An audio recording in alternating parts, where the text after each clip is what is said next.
The death mage who doesn't want a fourth time. The dungeon boss is disappointing. The 7th floor of Garon's Valley. The reason the Titan population had grown to over 5,000 and prospered enough to build a city-nation was in this place. "The rock salt! Mine the rock salt!" said a Titan.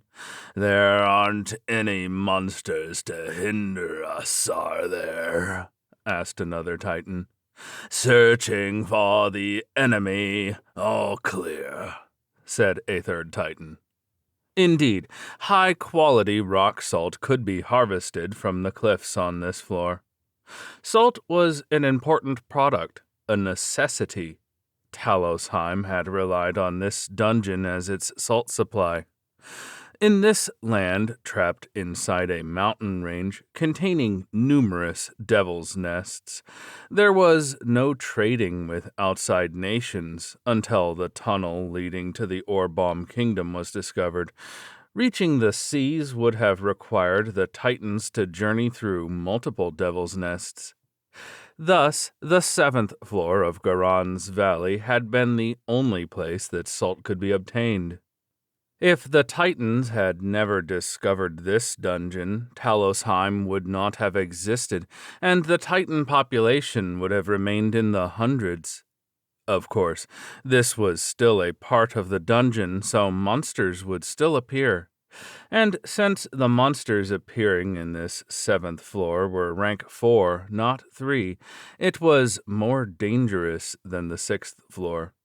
Monkeys that possessed rocky carapaces, rock monkeys, kobold mages able to cast spells, and kobold generals capable of using martial skills, and stone golems that were even larger than the Titans. All of these were monsters that would require at least middle-class adventurers to take them on. The way the Titans had mined salt from such a dangerous place was to have the laborers become at least as proficient in battle as middle-class adventurers. "I won't let you interfere with our mining," shouted a Titan. The armored, pickaxe-wielding laborers fighting heroically against monsters had been a sight to behold, and later when adventurers from the Orbomb Kingdom came to Talosheim for trading, they were told that the miners didn't need escorts. That hadn't changed even after the Titans had become undead. "Oh, miso, the sauce of miso," said a Titan. "I want fish sauce," said another Titan. "If any monsters get in our way, we'll fry them in miso and eat them," said a third Titan. No, perhaps they were even more ferocious than they had been in the past. The idea that undead do not eat is a misconception. It is true that lowly skeletons and ghosts do not feel hunger or possess a sense of taste. However, zombies and undead of a certain rank and above feel hunger and have a sense of taste. Of course, as the biological processes of undead have stopped, they do not need to eat. They have no problems continuing to function even if they do not eat for years at a time. However, they cannot escape the restrictions of having once been living creatures entirely. They still retain some of their primitive needs. Out of the 3 main needs, the need for sleep is the one that disappears entirely. Undead do not tire, so they do not need sleep.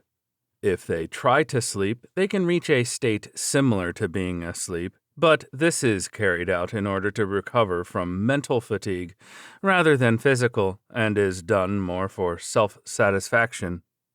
Interestingly, the need to reproduce remains. As the body has already died, there is no desire to leave offspring behind, but the deed is still physically possible.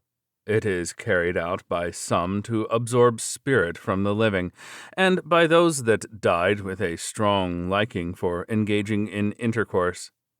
and the need that remains in its entirety is hunger. This desire that remains in the souls of the undead drives zombies to eat the flesh of the living and drink their blood to absorb the mana contained within and gain experience. Skeletons and spirit-type undead can also increase their rank to become superior versions of undead, gain the spirit form skill to gain a replacement for flesh, and consume the flesh and blood of the living, or even absorb their vitality in a more direct way. The undead titans of Talosheim were no exception. They ate as much as they liked. Most of the food they had been eating was the flesh and blood of monsters brought into the city, but from time to time they also ate the surrounding grass, tree branches, and rock fragments. But after Vandaloo and the ghouls had arrived, they had been eating tasty foods such as spit-roasted meat, food baked in leaves, and things covered in walnut and basil sauce. And the things that had recently made an impact among them were the fish sauce, walnut miso, and acorn miso that Vandaloo had created. These were the seasonings that the champion Zakhart had tried and failed to reproduce, things that had not existed in Lambda before. They had caused a culture shock on the Titans' tongues, and one by one they had charmed those who tasted it. "Miso, miso, miso, miso!" shouted a Titan. "Fish sauce!" yelled another Titan. "My head hurts. I'm seeing things. Miso, give me miso!" said a third Titan. Perhaps it was just an addiction. "Van, could it be that those seasonings you made have addictive properties?" asked Bastia. "No, at least they shouldn't, right?" Vandaloo answered Bastia's questions with his eyes fixed on the Titans who were mining the salt in a bloodshot-eyed frenzy. But it was clear, even with his expressionless face, that he had no confidence in that answer. "I think I made it with the same recipe as on Earth, and I never heard of fermented foods I created with death attribute magic in origin having any addictive properties. No, maybe I just didn't know about it. Or maybe the walnuts and acorns I used contained compounds that I don't know about, and that's what's causing these strange effects. Even Father was delighted with its taste. Isn't it possible that it's just very delicious?" asked Saria. Sam had recently increased the level of his spirit form skill and had become able to taste food. Saria suggested a possibility based on Sam's reaction when he had first tried the miso. "It's unfair for only Father to be eating it, isn't it?" asked Rita. The dissatisfied Rita and Saria were indeed suits of living armor with no mouths. They were still able to eat or taste food. "I wonder if that's true." "Well, the one called Barridge, who was saying that his head hurts, apparently has hallucinations regularly, so it might be." "Van, I can't really feel at ease about that. Is Barridge all right?" asked Bastia.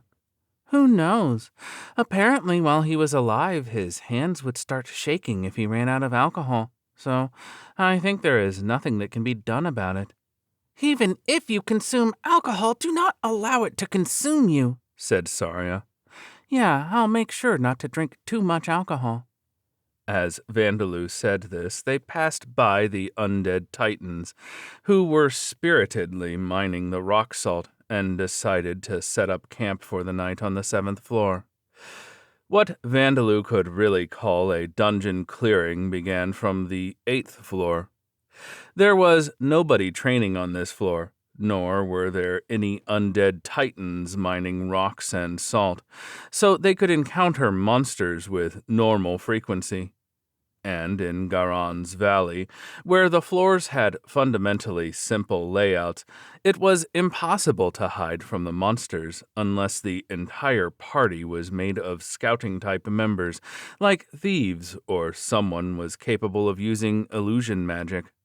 Bo-chan, I thought these were those rock-like monkeys, but they are just stone monkeys, said Sarya. They're so hard. Can't you do something about them with golem transmutation? Asked Bastia. No, I can only manipulate golems I created myself, so let's have Bone Monkey and the others mow them down. Oh, groaned Bone Monkey. From this floor onwards, multiple rank 3 monsters could appear simultaneously. There was a difference between golems that had only numbers with no coordination and groups of kobold knights or kobold archers that had excellent coordination. But the battle was definitely more difficult than any encounter on the 7th floor. Groaned Bone Monkey again. If an average adventurer were to face the stone golems that Bone Monkey had beaten down, they would find it to be a considerably difficult battle. D-class adventurers might think that it would be fine if they just used their weapons, but using weapons consumes mana. Many frontline fighting adventurers do not possess an abundant amount of mana. In that regard, Vandaloo and his party possessed more than enough strength to clear Garon's Valley. All of them were rank 4 and above, except for Vandaloo. And if he really needed to, Vandaloo would simply make use of his vast mana pool to push his way through. In fact, it could be said that there was no way that they would have difficulty in this dungeon. The feeling of gaining experience points for the first time in about 2 years is quite pleasant. Well, if he had to risk his life every time he wanted to gain experience points, no number of lives would be enough, so this was perfect. Choo! My lord, how is your level? Asked Bone Man. I still haven't even reached level 10. However, the amount of crucial experience points that he could gain was only this much. Vandaloo currently possessed the Death Attribute Mage job, but it seemed that leveling up this job was difficult. He still had not reached level 10 yet. How about you, Bastia? I underwent a job change from apprentice warrior to warrior, and now I'm level 14. Let's ask Borkus and the others when we return to Talosheim. Borkus would likely know whether different jobs required different amounts of experience points to level up. He was an A-class adventurer who had been praised as the Sword King. He had lost his job after becoming an undead, but there was no doubt that he had mastered several jobs beginning from his apprentice job. Since that was something that happened about 200 years ago, it was possible he had lost his memories regarding that, however. My attribute values are increasing, though only little by little, so let's proceed without being too impatient. How much have they increased by? Asked Sarya. Each of my attribute values have increased by 1 to 10 points. My mana has increased by about 2%. I see. There is still a long way to go, isn't there? Said Sarya. If we're talking about your mana, it's increased by 2 million? It never fails to amaze me, said Bastia. Vandaloo continued fighting the monsters that appeared with everyone else, holding back so he didn't deal the killing blow. The unable to gain experience points independently curse was truly inconvenient. Incidentally, this curse still allowed him to gain around 1/10 of the experience points earned by his allies and servants, and he had gained a general understanding of the conditions for this. It seemed that the fundamental requirement was that Vandaloo's allies or servants gained experience within his field of vision. Borrowing Bonebird's vision to watch Bone Man defeating monsters in a faraway location did not gain Vandaloo experience points. It seemed the condition wasn't met if Vandaloo didn't witness it with his own eyes. Apparently, there were no binoculars or telescopes in Lambda. Would using those to see further perhaps not count? What if he was wearing vision-correcting glasses? There were apparently magic items that acted as glasses for farsightedness, so Vandaloo had decided to test them out if he ever obtained such an item. Depending on the results of such a test, Vandaloo's eyes might become an important lifeline for him, so this needed to be verified as soon as possible. He didn't know how to create binoculars or a telescope, so he couldn't test those, however. But if I made golems out of glass, maybe I could at least create lenses. If their magnification is low, perhaps. Van, it's dangerous to contemplate things in the middle of battle, said Bastia. It's all right, I'm finished now, cried a monster. Even finishing off the occasional enemy himself to increase his unarmed fighting skill, Vandaloo finally reached the 10th floor. This was the deepest floor in Garon's Valley. A rock gorilla, even larger than a titan, let out a roar, baring its fangs. It made loud, crashing sounds by drumming its thick chest with its fists as an intimidation tactic. It was rank 4, but it was one of the more powerful rank 4 monsters. It had no special abilities, but it was hard and strong as it appeared, and was actually more intelligent than its appearance suggested. It was capable of casting multiple earth element spells. However, it's weak for the big boss of a D-class dungeon, isn't it? So it seems. It's probably a mid-boss, said Bastia. As if aware that Bastia and Vandaloo were insulting it, the rock gorilla let out a roar and ran towards them on all fours, at a speed they hadn't expected considering its appearance. Bone Monkey stood in its way to prevent it from reaching them. A monkey of bone and a monkey of rock collided with a crash. Bone Monkey's bones creaked. They were even in physical strength, but the rock gorilla, who had flesh covered in a carapace, had an advantage over Bone Monkey, who was made of only bones and a little spirit form. Guffafa! Confident in its victory, the rock gorilla let out a strangely human-like sneer. Boho! Cried Bone Monkey. As it sneered, it took Bone Monkey's poisonous breath directly in the face.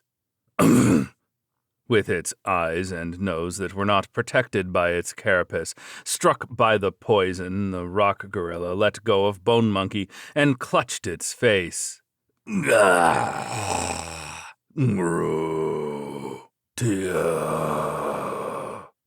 The resulting events were very one-sided. The rock gorilla was certainly a powerful monster, even for a rank 4. However, looking at it another way, its strength could not even match a rank 5 monster. But it was facing 8 rank 4 monsters. Bastia didn't step into the fight, but even so it was more of a lynching than a battle. If the rock gorilla had kept its distance without charging in and used its earth attribute magic as its primary way of attacking, it could have at least put up a proper fight. However, perhaps because of the dungeon's influence, it had become more ferocious and aggressive. After defeating the rock gorilla, Vandaloo cast Disinfect to remove the poison. Its magic stone was collected, its meat that had a strong, peculiar taste but made a good soup when boiled with herbs was collected. Sterilization and bug killer were cast on its organs, and these became ingredients for today's lunch.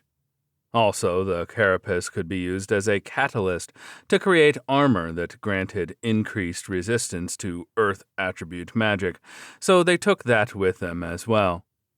After casting preservation on these harvested materials, Vandaloo turned them into a flesh golem and had them move on their own.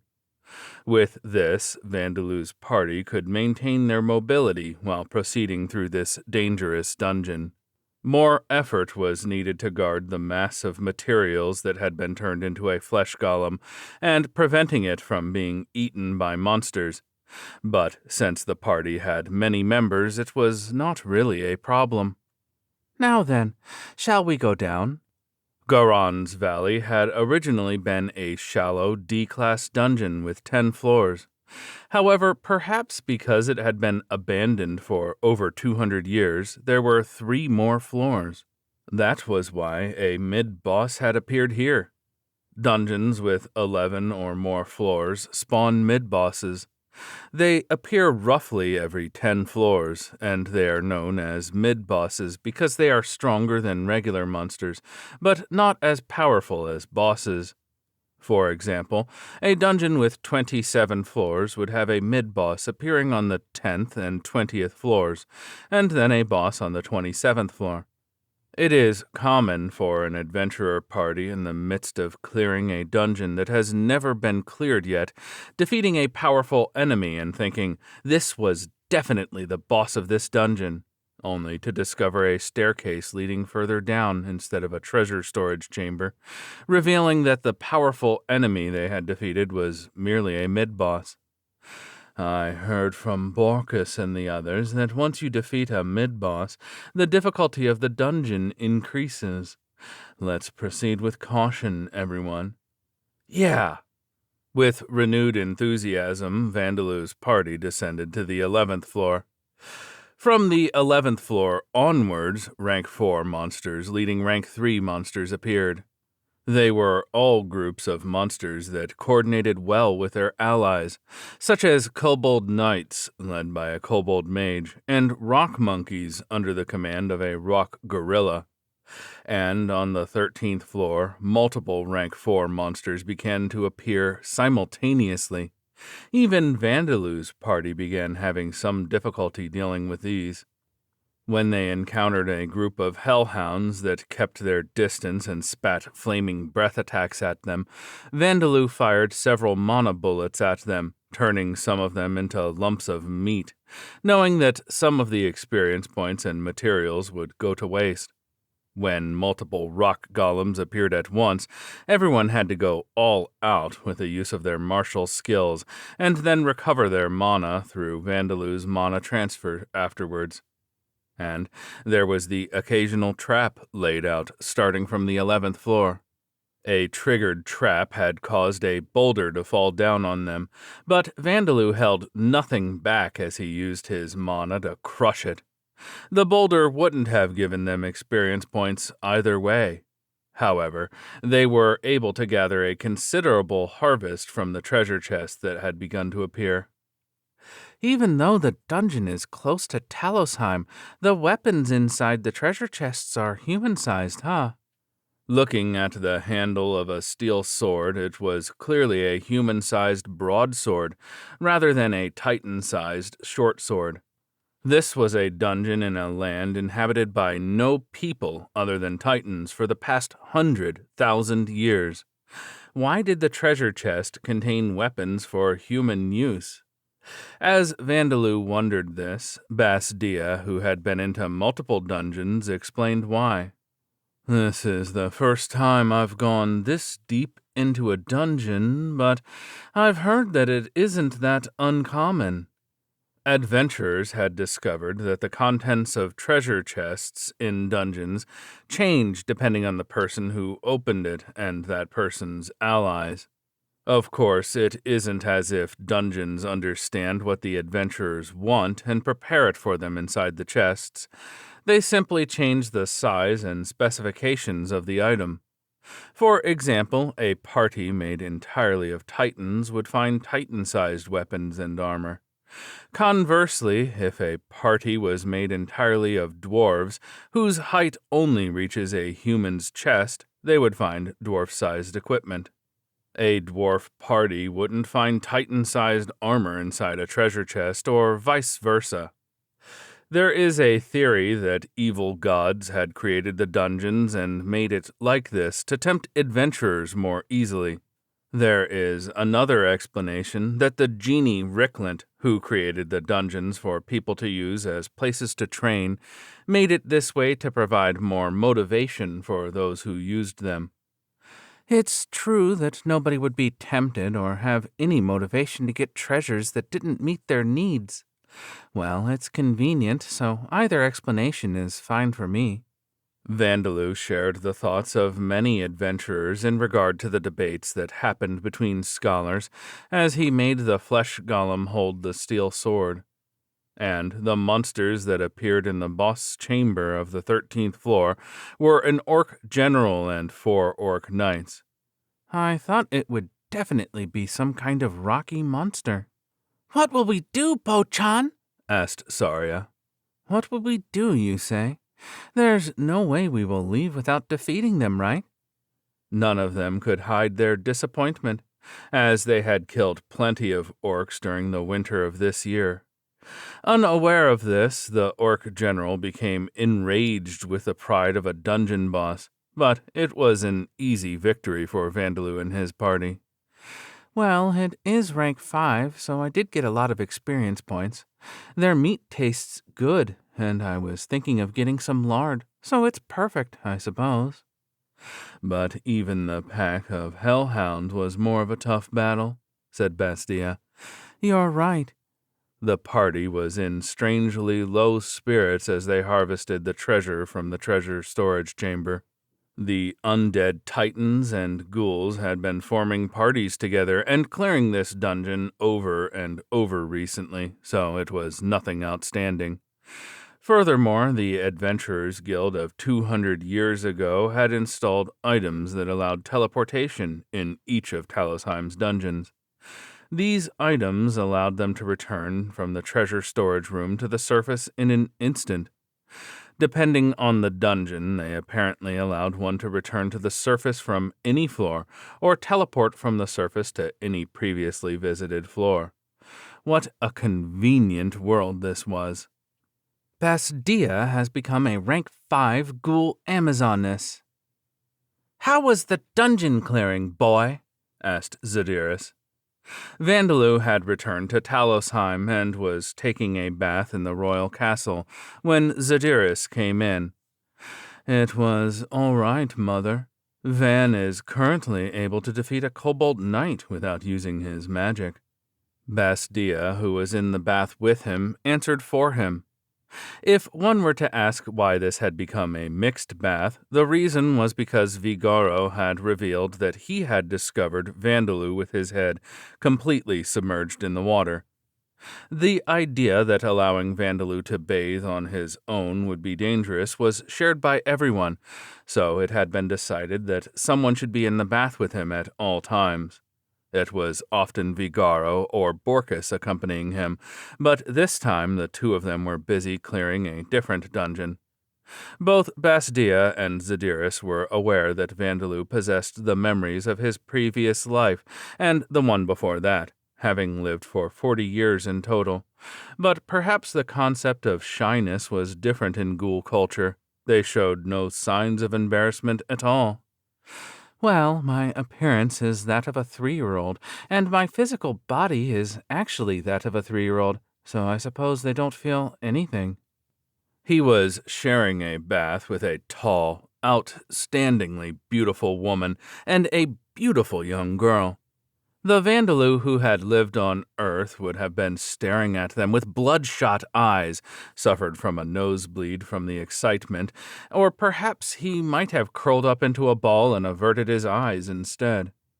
After Bastia left the dungeon, her rank had suddenly increased, and she had become a ghoul Amazoness. It was a race that had never been reached by anyone in her village, but Vandaloo thought that the word Amazoness suited her. In fact, her increased attribute values were apparently suited for a warrior. Her rank had likely increased because she had reached level 100 and met the requirements of leveling up multiple martial-type skills. Though Bastia's appearance had not changed much, red tattoo-like patterns that looked as if they might have magical properties had appeared on her body. As tattoos, they looked cool. Though they made her look more impressive, they also seemed to highlight her abundant curves. Zadiris looked like a young girl, but she had a charming appearance, probably. With his 3-year-old eyes, Vandaloo didn't have the confidence to say for sure. Even so, he knew that she was lovely and pretty. But perhaps his mind was affected by the age of his body. He thought nothing other than, they're naked. His heart didn't begin throbbing, nor did he feel any arousal. He was still at an age where most children would be unaware of things happening around them, and even his first love was still at least 2 or 3 years away. This was how things were for now. Could it be that 10 years from now he would regret not taking a better look? "Oh, that is quite impressive," said Zadiris.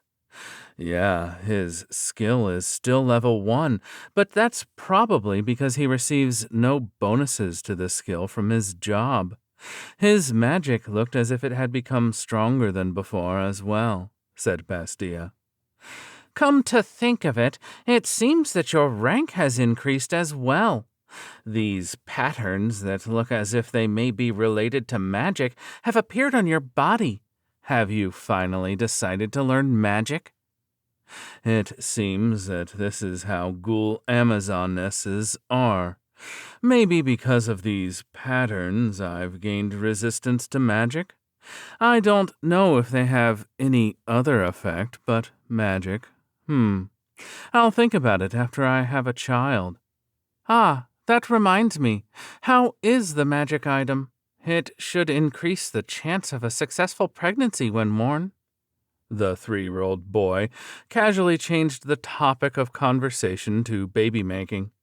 It seemed that the problem of ghoul fertility would be solved with the distribution of these magic items, but it was true that they couldn't become careless yet. If things went too well and too many children were born, they might face problems as there were no nurseries here, unlike on Earth. Vandaloo asked the question with this in mind, but Bastia turned pale. "It isn't going well. Both my partner and I have been wearing the magic items, but it seemed that they were simply not having an effect. The magic items that only made the egg cells and sperms survive about as long as those of humans, giving ghouls the same chance of becoming pregnant as humans, but that didn't mean that they guaranteed pregnancy. Considering that, it wasn't strange for her to still not be pregnant yet. Even healthy human couples sometimes took time to conceive." "Well then, I'll use spirit form to have a look just in case, shall I?" However, it was possible that there was some kind of problem. It was probably best to investigate it when there was time. "Thanks, I'm counting on you," said Bastia. "It's fine. I promised that I would spend a week in the city after I came back from the dungeon, and I've also promised that I'll be making some more reversey sets later today." It seems that you have not forgotten about your promise with us. That is good in more than one way," said Zadiris. Rules had been decided to prevent Vandaloo from becoming a black worker again.